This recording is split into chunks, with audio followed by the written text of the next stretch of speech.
साथ संगत जी, आज इस वीडियो में आप बाबा जी के कुछ सबसे बेहतरीन और उनके बेहतरीन जवाब सुनेंगे और आपको बहुत कुछ सीखने को मिलेगा। आज की इस वीडियो में लोगों द्वारा पूछे गए ऐसे सवालों का जवाब आपके लिए लेकर आए हैं जो प्रश्न अक्सर हमारे मन में भी उठते रहते हैं। इन सवालों और उनके जवाबों को सुनकर आप सबको यही लगेगा कि कहीं ना कहीं ये आपके खुद के ही प्रश्न हैं। हमने सभी पूछे गए प्रश्नों को एक एक करके इस वीडियो में आपके लिए समराइज किया है। आप संगत से निवेदन है कि वीडियो को पूरा देखने के बाद कमेंट में राधा स्वामी जरूर लिखें और अगर आपको यह वीडियो अच्छी लगे तो आप इस वीडियो को भी लाइक कर सकते हैं और दूसरे लोगों के साथ शेयर भी कर सकते हैं। एक आदमी सत्संग में बाबा जी से पूछता है कि बाबा जी, मैं बहुत नकारात्मक हो गया हूं और मुझे समझ नहीं आता है कि मैं नकारात्मक विचारों से कैसे निपटूं।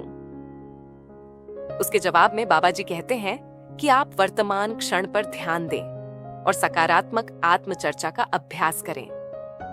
अपने आप से सकारात्मक बातें करें और उन चीजों की सराहना करें जो आपके जीवन में अच्छी हैं। नकारात्मक विचार हमारे जीवन का एक हिस्सा है।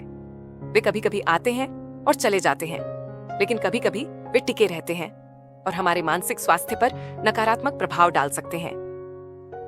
आपका पहला कदम यह पहचानना है कि आप कब नकारात्मक सोचते हैं। एक बार जब आप इन विचारों को पहचान लेते हैं तो आप उनसे निपटना शुरू कर सकते हैं। अपने विचारों को चुनौती देना सीखें और उनका तर्क संगत मूल्यांकन करें। सवाल जवाब के मौके पर एक लड़का दूसरा प्रश्न बाबा जी से पूछता है कि बाबा जी, मुझे गुस्सा बहुत आता है और मुझे समझ नहीं आता कि मैं इस गुस्से को कैसे कंट्रोल करूं। उस लड़के के सवाल को सुनकर बाबा जी थोड़े से मुस्कुराते हैं और कहते हैं कि बेटा, आप उन चीजों को पहचानें जो आपको गुस्सा दिलाती हैं और स्वस्थ तरीके से इससे निपटने के लिए उपाय विकसित करें। गुस्सा एक स्वाभाविक मानवीय भावना है जो विभिन्न कारणों से हो सकती है। यह तनाव, निराशा या खतरे की भावना से उत्पन्न हो सकता है, जबकि थोड़ा गुस्सा स्वस्थ हो सकता है। यदि इसे प्रबंधित नहीं किया जाता है तो यह विनाशकारी हो सकता है। पहला कदम यह पहचानना है कि आपको क्या गुस्सा दिलाता है। एक बार जब आप अपने ट्रिगर्स को जान लेते हैं तो आप उनसे बचने या उनका सामना करने के लिए रणनीति विकसित कर सकते हैं। जब आप गुस्सा महसूस कर रहे हो तो शांत होने से पहले प्रतिक्रिया न दें। कुछ गहरी सांसें लें, 10 तक गिने या कमरे से बाहर निकल जाएं और कुछ देर के लिए खुद को शांत करने दें। तीसरा प्रश्न जो हम आपके लिए लेकर आए हैं वह यह है कि एक बीवी पूछती है कि बाबा जी, मैं आंतरिक शांति कैसे पा सकती हैं? उसके प्रश्न को ध्यान से सुनने के बाद बाबा जी उसके उत्तर में कहते हैं, भजन सिमरन का अभ्यास करके आंतरिक शांति को पाया जा सकता है। नामधाम को जपने का अभ्यास हमें वर्तमान में जीने और बुरे विचारों से बचने का मार्ग दिखाता है। आंतरिक शांति एक ऐसी स्थिति है जिसमें मन शांत और स्थिर होता है। यह तनाव, चिंता और नकारात्मक विचारों से मुक्त होने की भावना है।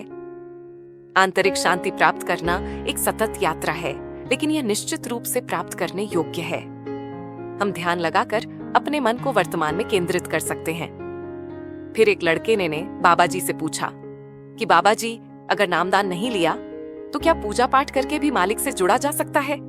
तो बाबा जी ने समझाया कि बेटा, तरीका सबका अलग हो सकता है, लेकिन मकसद सभी का एक ही होता है। सिर्फ सच्ची भक्ति और सच्ची लगन ही हमें उसे परमात्मा तक लेकर जाती है। हर भगवान और हर धर्म का मकसद हमें एक नेक रास्ते पर चलाना है।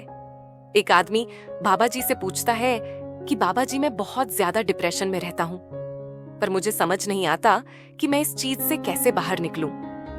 तो बाबा जी ने समझाया कि बेटा, हम कई बार मालिक से ऐसी चीज मांग के बैठ जाते हैं तो फिर हम संभाल नहीं पाते और मन के ऊपर ज्यादा बोझ डाल देते हैं, जिस वजह से डिप्रेशन में चले जाते हैं। हम जरूरत से बढ़कर इच्छाएं पाल लेते हैं, फिर बाद में हम परेशान होते हैं। डिप्रेशन जैसी चीज से बाहर निकालने के लिए आपको अपनी कुछ इच्छाओं का त्याग करना होगा और जो कुछ भी हमारे पास है उसी में खुश रहकर अपने आप को खुश रखना होगा। फिर एक लड़का कहने लगा कि बाबा जी, मेरे पापा चले गए हैं, मुझे जीवन में उनकी कमी बहुत खलती है। आप मेरे पापा की तरह मुझ पर मेहर रखना। तो बाबा जी ने कहा कि बेटा, करने वाला तो वो मालिक है और हम सब उस एक के ही बच्चे हैं। हम सब इस दुनिया में कुछ निश्चित समय तक ही आते हैं, पर जब भी जिसका टाइम पूरा हो जाता है वह दुनिया को छोड़कर चला जाता है। फिर किसी ने बाबा जी से कहा कि बाबा जी ऐसा कहते हैं कि मूर्ति पूजा नहीं करनी चाहिए, मूर्ति पूजा करके कभी भी मुक्ति नहीं मिल सकती। तो बाबा जी ने समझाया कि बेटा, मालिक तो एक ही है, ये तो आस्था की बात है।